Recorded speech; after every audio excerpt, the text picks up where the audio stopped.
All right, how's it going, everyone? Obviously, Derek here. Welcome to my YouTube channel.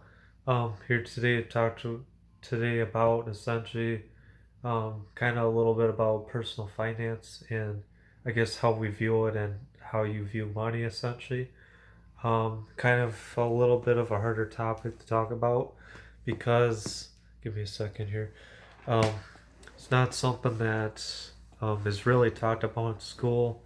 It's only usually talked about in families through generation after generation. Um, it's can a lot of people view it as bad, but yes, it depends on I guess how you use money. But if you're coming from a situation like mine in some cases too, and it has to really have to do with how you see money essentially too. But essentially, the one thing I'm gonna say today is if you're coming from like a poverty background, not being judgmental here, or a poor background essentially, it's because of how you use money and essentially how you earn it essentially. So the first thing that comes in my mind is essentially how someone is poor is because how they use their money. So if you're someone that makes minimum wage, works a job, nothing wrong with that, but also spends every paycheck that comes in essentially from your employer, and you spend it on things you don't need essentially. You know, uh, it's one thing if you're spending on things like tools or equipment or maybe a piece of property that's going to make money essentially. That's different. So if you're spending your money to make money, I'll talk about that a little bit here. That's good. That's fine. But like it says, the number one reason why people are stuck in the same income bracket is because they part of it, and then I hate to say it, is because you work a job. So nothing wrong with a job. It's just it's the highest taxed income, and your income is only based through an employer, and you're paid through a paycheck. So that paycheck can only come in so much, essentially. So, and then one thing that people get caught in the trap of is when you are making money as an employee, you want to spend your paycheck every time you get it.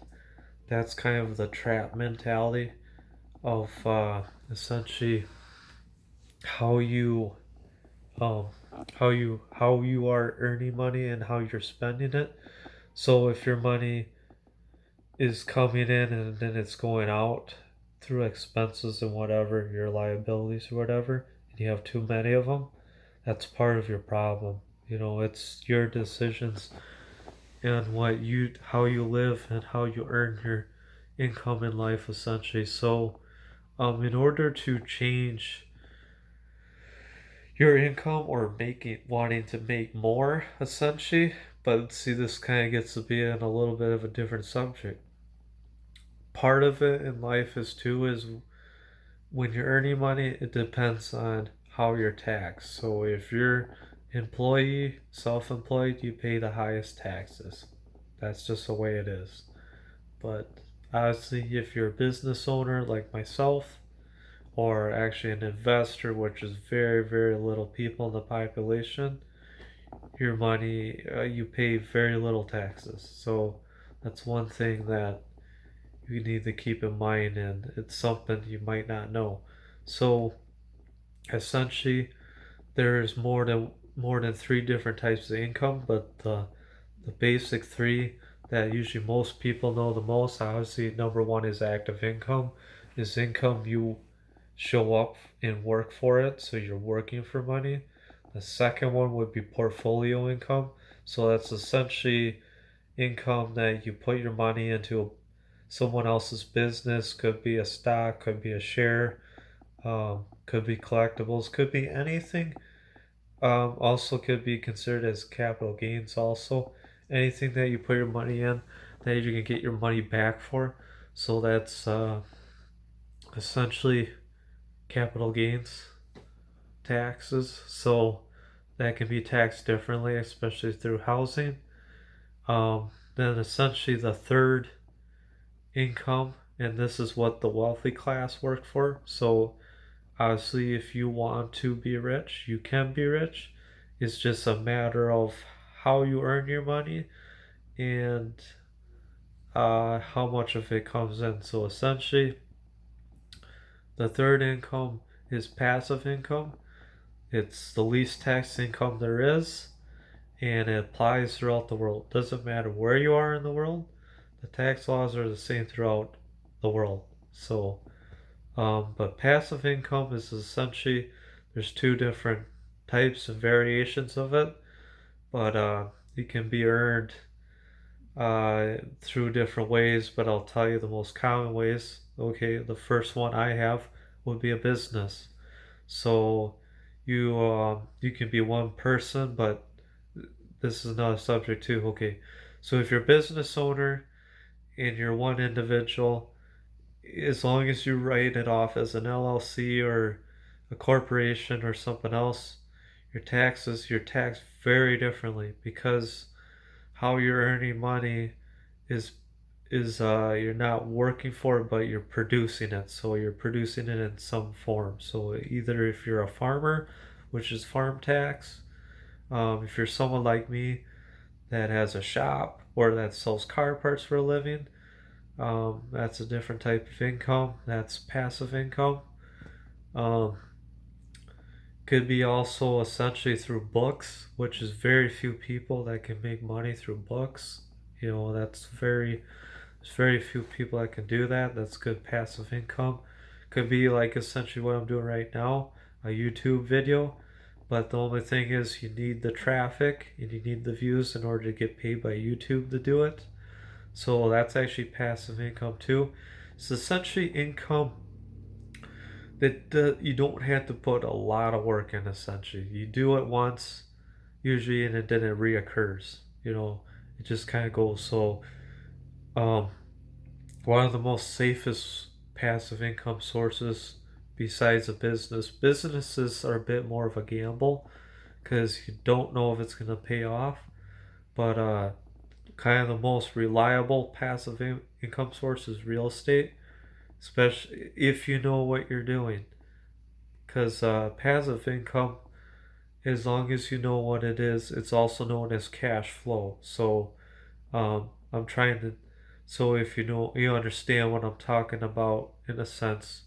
So you're not the employee of McDonald's and you're not the shareholder of McDonald's. You are the actual business owner of that place or that franchise essentially. So you're the one that earns the passive income. So like myself, I have one employee. I choose to have one employee. I would like to have more, but yes.